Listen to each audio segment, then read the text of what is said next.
सिपाही, आज राजकुमारी बहुत दिनों बाद महल आ रही हैं। सारे इंतजाम कर लो।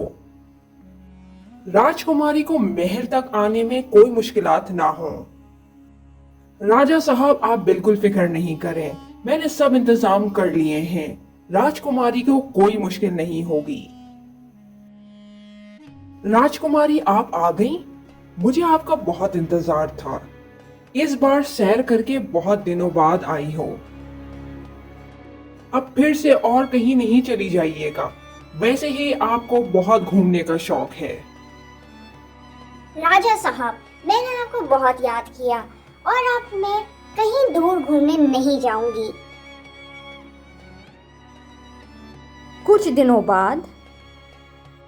राजा साहब, मुझे आपसे कुछ कहना है। हाँ राजकुमारी, बोलो, क्या काम है? राजा साहब, अगर आप इजाजत दें तो मैं करीब के गांव तक घूम आऊं। ठीक है राजकुमारी, चली जाना, लेकिन रात होने से पहले महल वापस आ जाना और हर वक्त सिपाहियों को अपने साथ रखना। राजकुमारी, आप ज्यादा आगे नहीं जाएं। आगे घना जंगल है, वहां सबको जाना मना है। फिक्र नहीं करो, मैं अपना ख्याल रख सकती हूँ। तुम यहीं रहना। वाह, कितना खूबसूरत नजारा है। ये जगह तो मैंने पहली बार देखी है। पता नहीं लोग इतनी खूबसूरत जगह को क्यों मना करते हैं। राजकुमारी ने वापस आकर बताया कि वो जगह कितनी खूबसूरत थी।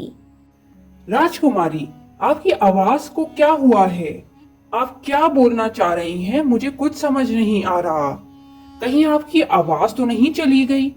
राजा साहब ने कहा भी था कि उस जगह आप नहीं जाएगा। उस जगह जाने को सबको मना है। सिपाही ने राजा को सब बताया कि कैसे राजकुमारी की आवाज चली गई है। मैंने तुम्हें कहा था कि राजकुमारी को जाने मत देना वहां। अब मुझे जल्द कुछ करना होगा। बाबा जी, मुझे आपसे कुछ काम है। राजा ने बाबा जी को सब बताया। राजा साहब, ये तो बहुत बुरा हुआ। इसका हल तो है, लेकिन पता नहीं कोई कर पाए या नहीं। आधी रात को दरिया के पास वाले जंगल में जाना है। वहां से एक काला फूल लाकर 3 दिन राजकुमारी के कमरे में रखना होगा।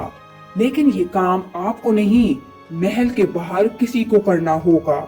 आपके पास 10 दिन का वक्त है, वरना राजकुमारी की आवाज हमेशा के लिए चली जाएगी।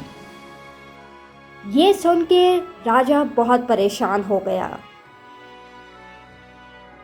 राजा ने हुक्म दिया, हर जगह ऐलान कर दो कि जो भी राजा का ये जरूरी काम करेगा उसे 1000 सोने के सिक्के देंगे। जल्द ही किसी बहादुर आदमी को ढूंढ कर लाओ, हमारे पास वक्त बहुत कम है।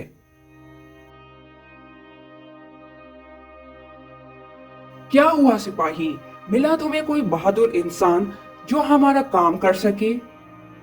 नहीं राजा साहब, जो भी आता है आपका काम सुन के भाग जाता है। अब मैं क्या करूं? ऐसे तो वक्त गुजर रहा है। अगर समय गुजर गया तो मेरी बेटी हमेशा ऐसी ही रहेगी। शायद मुझे अब हमेशा ही ऐसे रहना पड़ेगा। मैंने बहुत बड़ी गलती की उस जगह जाकर, जबकि मुझे सबने मना किया था। आपने सुना, पूरे शहर में हर कोई राजकुमारी ही की बात कर रहा है। अब पता नहीं कौन उनकी मदद करेगा। शीतल, मैं सोच रहा हूँ कि मैं राजा साहब की मदद करूँ। आप कैसे जंगल में जा सकते हैं, वो भी आधी रात को? तुमने सुना नहीं, राजा साहब 1000 सोने के सिक्के देंगे जो उनके काम आएगा। हमें पैसों की कितनी जरूरत है, और वैसे भी राजा साहब ने हमेशा हम सबके लिए बहुत कुछ किया है। आज वो मुश्किल में हैं, तो हमें मदद करनी चाहिए। राजा साहब, मैं आपका काम करने के लिए तैयार हूँ। सच में मोहनदास, तुम मेरा काम करोगे? क्या तुम उस जंगल में जाकर वो फूल ले आओगे? राजा साहब, मैं अपनी पूरी कोशिश करूंगा, लेकिन अगर मैं सुबह तक नहीं आया तो आप समझ जाएगा कि मैं मर गया हूँ। मोहनदास जंगल के लिए निकल गया। मोहनदास वो काला फूल हर जगह ढूंढ रहा था। जंगल के कोने में मोहनदास को काला फूल मिल गया, लेकिन वहीं एक कौवा भी आ गया। काला फूल तो मिल गया, लेकिन मैं फंस गया हूँ। मुझे पता है लड़के कि तुम यहाँ काला फूल लेने आए हो, लेकिन वो तुम्हें इतनी आसानी से नहीं मिलेगा। क्या मतलब? मुझे ऐसा क्या करना होगा कि मुझे वो काला फूल मिल जाए? तुम्हें मेरे 2 सवालों के जवाब देने होंगे।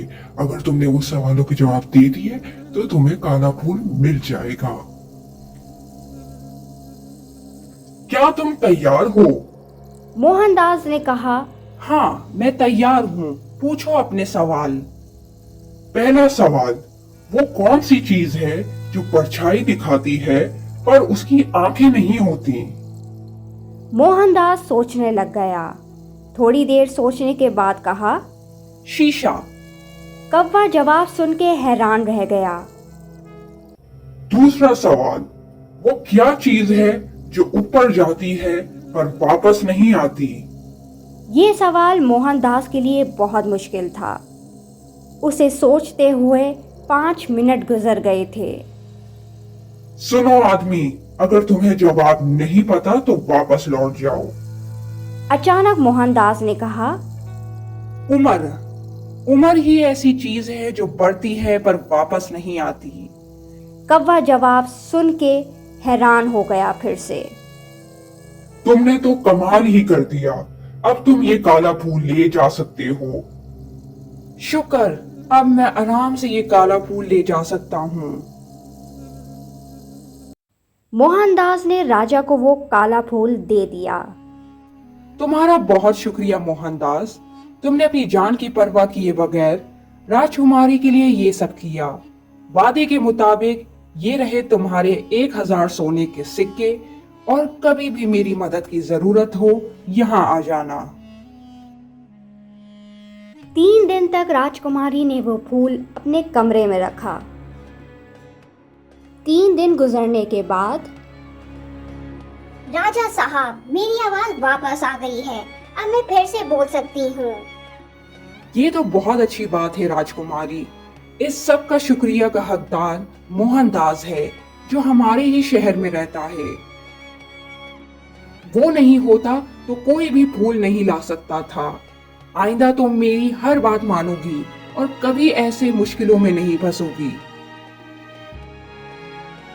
मोहनदास की बहादुरी से राजकुमारी तो पहली जैसी हो गई, साथ साथ मोहनदास के भी हालात बदल गए।